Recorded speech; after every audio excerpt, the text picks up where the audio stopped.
Ay ay ay ay ay ay ay ay ay ay ay ay ay ay ay ay ay nine nine nine ay ay die die die die ay ay ay ay ay Am Yisrael chai ay ay ay ay ay Shabbat shalom lekulam ay ay ay ay ay ay ay ay nanay nanay.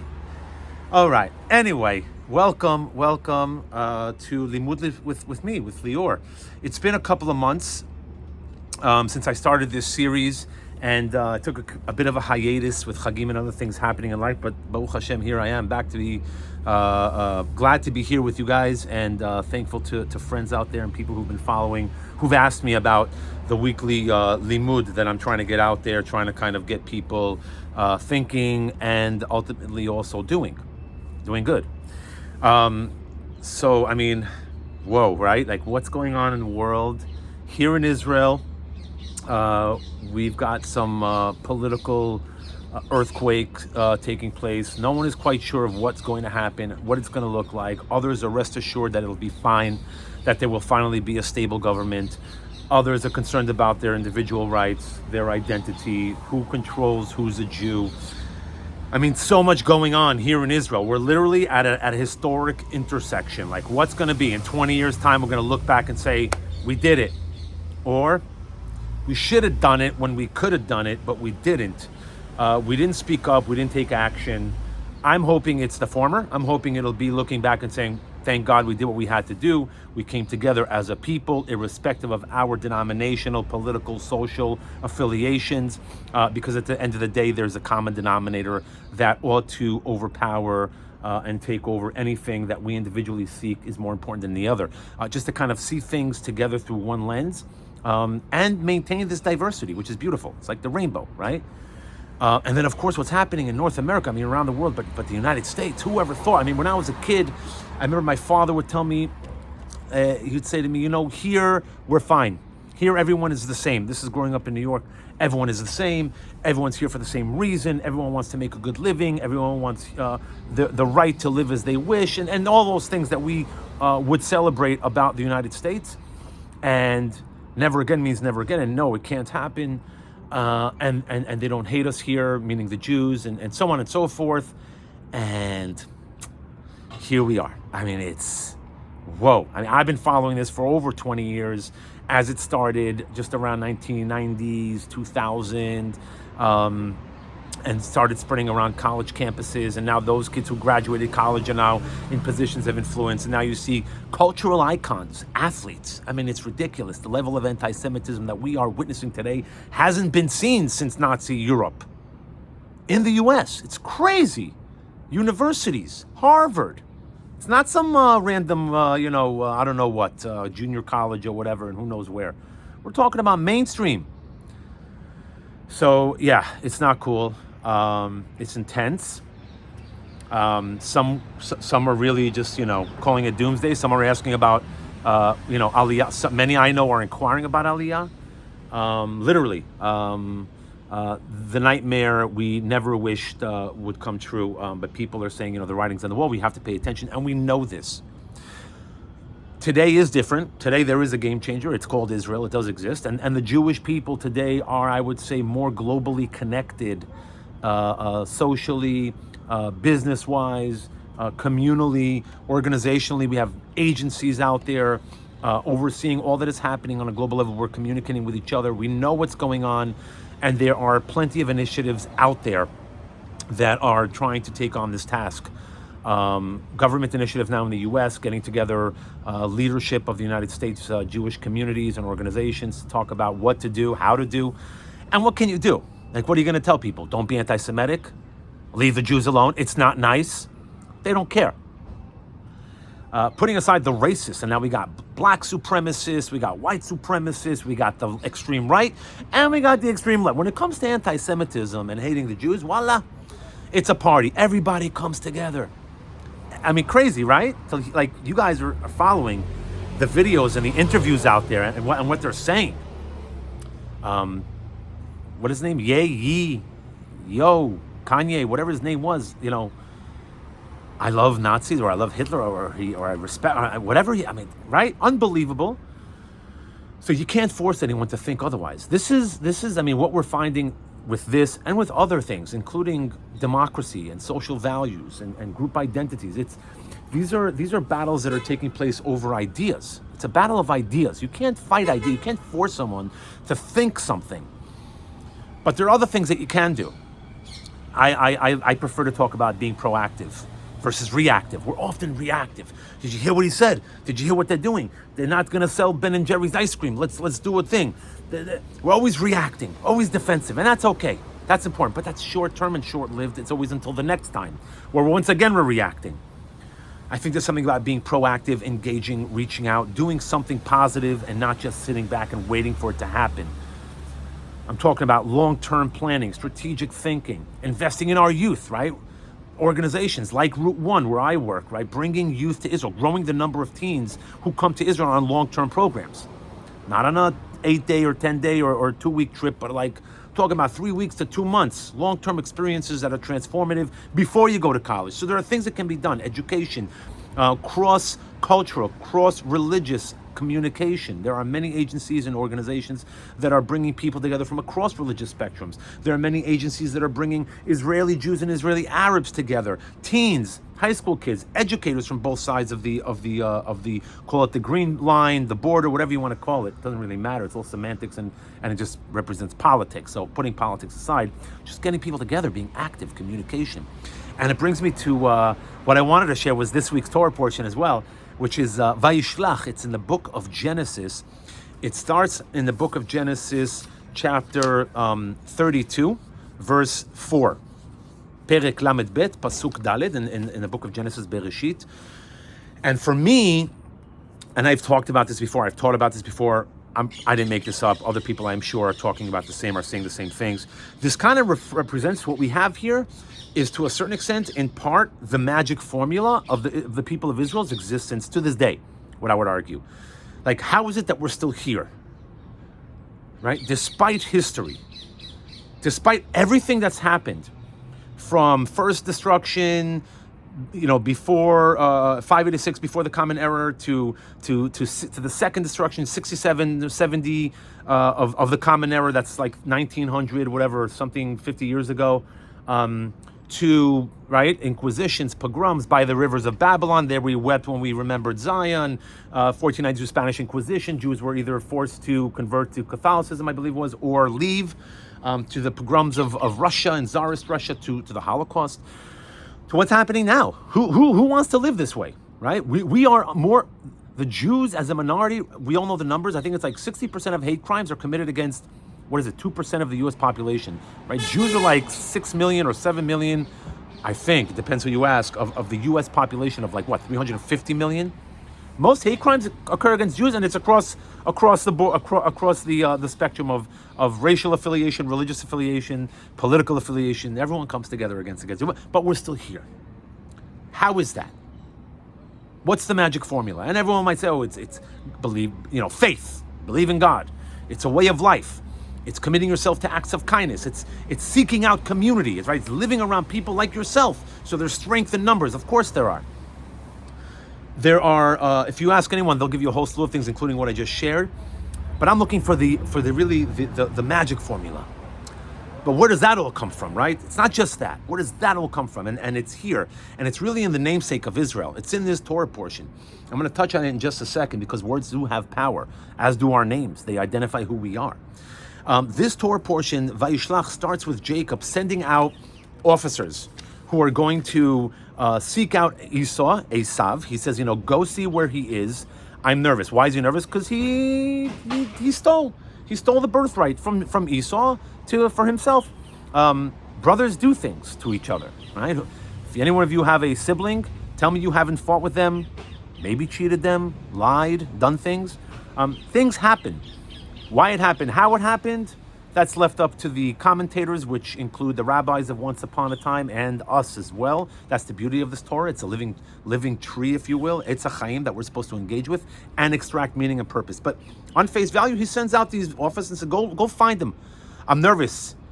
He's out here for me, and Jacob is in the process of leaving, of moving on to his land, to going back to the land of then Canaan, the land that has been promised to our forefathers Abraham, Isaac, and now of course Jacob, which is all in here. You can find, read up on that, and he's nervous. He has his wives and his children and his flock and all of his wealth that he's amassed over the years, and they go, and they come back, and they say, dude, listen. Esau, he's pissed. He's got 400 men, and he's coming right at us. And Esau, if you've read up on Esau, he was a warrior. He was a gatherer hunter. He was a warrior. He's a big guy. At least that's what the story makes it seem like. He's a tough guy. And he's got 400 men. And Jacob is here with his flock and his wives and his children. He's got 11 kids. Remember the 12 tribes? And Jacob is nervous. And he says, and he prays to God, like the God of our ancestors, Hatzileni na miyad achi, miyad Esav, save me from the hand of my brother, from the hand of Esav. Ki yareh anochi, I am fearful. Pen yavo, he will come vehikani. Emal banim, he'll beat me, he'll beat my family, my wives, my children, he'll beat us all. We're done.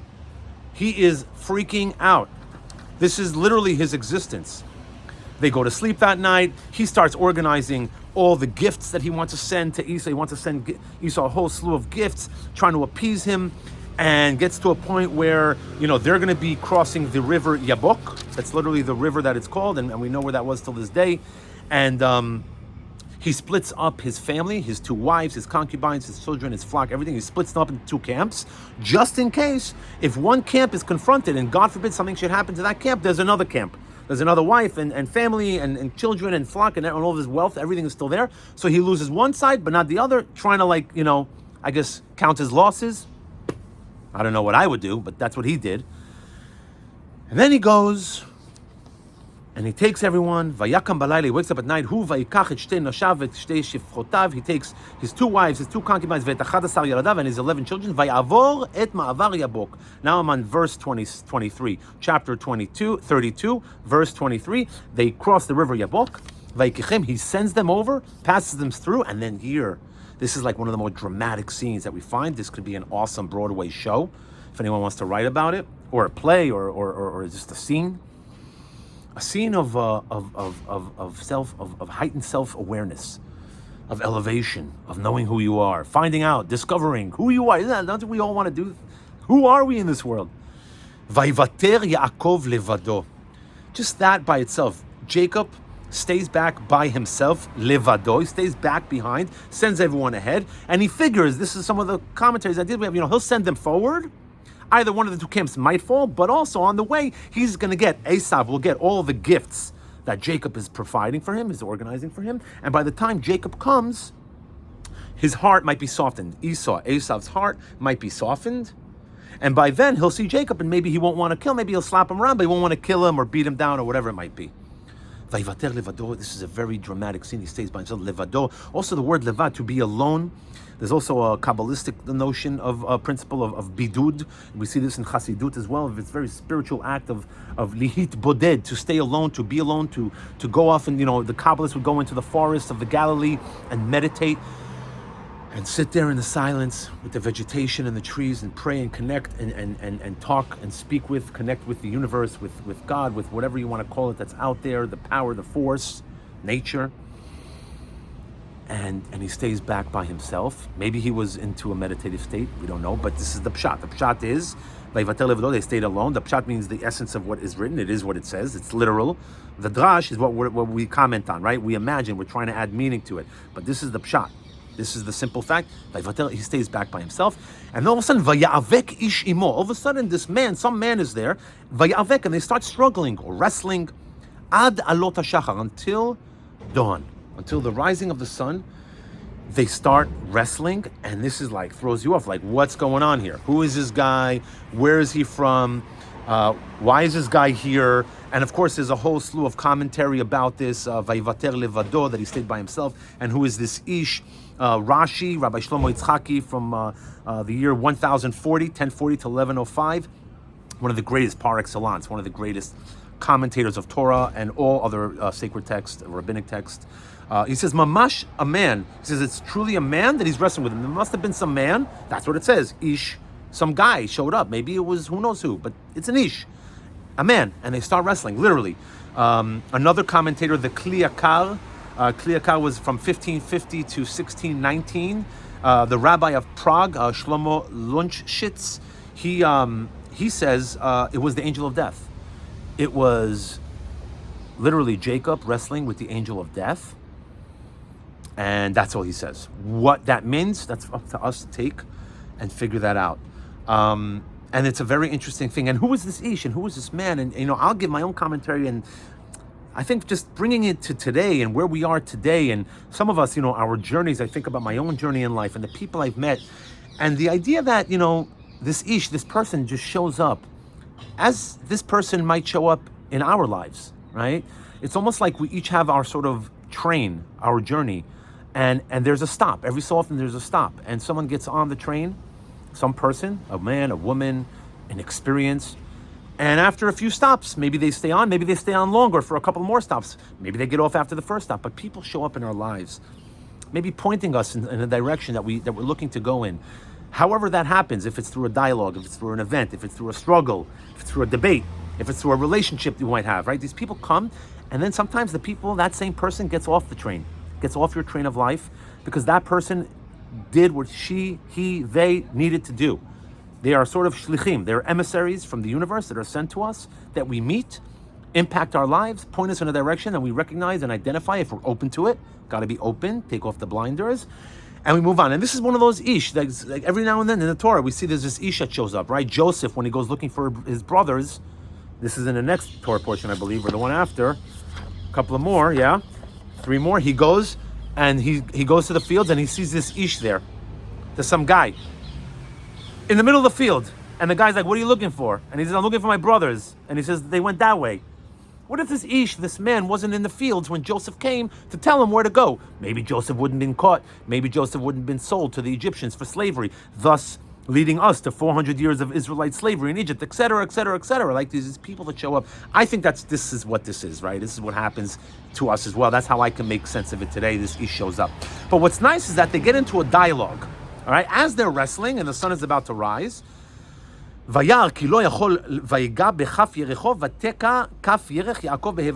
So they see they're wrestling and Jacob grabs, they're grabbing each other in the inner side of the thigh, and that's a very sensitive place for us men especially. And the angel, or this ish, I'm sorry, it doesn't say angel, this ish, this man, says, Shalcheni ki Allah hashachar. Send me, let me go, because the dawn is rising. I'm not going to send you. Ki im berachtani. First you bless me. Jacob's like, I know who you are. You're not just some random person. You're here for a reason. I will only let you go if you send me. If you bless me, I'm sorry. If you bless me, I'm then going to let you go. And here's where the magic formula comes in. Vayomer elav ma shemcha. He says to him, what's your name? And Jacob answers, Yaakov. Jacob, Yaakov. Vayomer lo Yaakov ya'amer od shemcha. You shall no longer be called Jacob, Yaakov. Ki im Israel. You will be called Israel. No more, right? This is where Jacob becomes Israel. This is where we become the children of Israel, the people of Israel, the nation of Israel, the state of Israel. Ki sarita im Elohim ve'im anashim v'tuchal. For you have struggled, literally, wrestled, struggled with God, im Elohim, ve'im anashim, and with humanity, v'tuchal, and you've overcome. I mean, this is the basis of our relationship with God, the Holy One, with nature, with the force, right? Is that we don't just take things in flat value, we engage, we partner with, right? Hashamayim shamayim l'Adonai, the heavens are for God, v'ha'aretz natan livnei amo. And the land, earth, is given to humanity. It's our job, we partner with God, right? We look towards life to make the world a better place, right? Tikkun olam, making the world better, acts of kindness, right? We partner with God. God works through us. And he says to him, your name shall be called Israel, for you have struggled with God and with humanity, and you have succeeded. And this is the essence. This is the magic formula of our people, is that we engage, is that we struggle, It's that we ask difficult questions. We've been on the forefront of every major revolution, if you will, to a certain extent. The civil rights movement, right? Abraham Joshua Heschel of blessed memory, the rabbi who marches, he says, I prayed with my feet with Martin Luther King when he marched. And this is what we do. We engage. And in this struggle, or wrestling literally, all of a sudden they're talking to each other. They engage, and then they start having dialogue. And I think that's something that's very special to point out. And I think that's something that we can take away from the situation that we find ourselves in as a people, the Jewish people, Am Yisrael, the people of Israel, the global people of Israel, here in the state of Israel, in the United States, in North America, in Europe, in Australia, wherever we are, is that we have to engage. We can't shy away. And we can't always be reacting. You got to continue to engage. We have to have some humility as a people as well. As successful as we've been, little humility goes a far way. Engage with people, and hopefully that will lead, it should lead to dialogue. And I think that's one of the most beautiful things, is that through this engagement, even with people who may go against our mere existence in this world, who may talk and speak out against us as a people, who see no right in our existence, even with them, but to engage, whether it's people in the middle who are in the circle, who just want to hear from us, or people on the extremes. Reach out. You never know how you're going to impact someone's life. And I think that it's important that rather than shy away and react and protest and try to force someone to think a certain way, because that's not going to work, it'll only backfire, is to engage and to listen, even when it's difficult. And to find that through that process, at some point in time, there might be an opportunity for dialogue. Just trying to see if there's anything else I wanted to share with you here before I wrap this up. It's always a pleasure. I hope you guys enjoyed what I needed to say and share. Yeah, I think we're going to stop it right there. So that's the story, that's the message for this Torah portion, and for us as a people, is to be proactive, to reach out to our friends, reach out to our immediate community. Okay, you don't want to reach out to the fringes? Fine. You don't want to reach out to the haters? Don't. But at least to your friends, to your community, let them hear from us. No one's hearing from us. All they hear from us is our reacting to things. Let's be proactive. Let's think long term. Let's invest in ourselves. Let's invest in our youth. Let's teach them how to communicate. And with that, wishing us all a Shabbat Shalom, a blessed, quiet Shabbat for Am Yisrael, for all of humanity for that matter. And Am Yisrael Chai.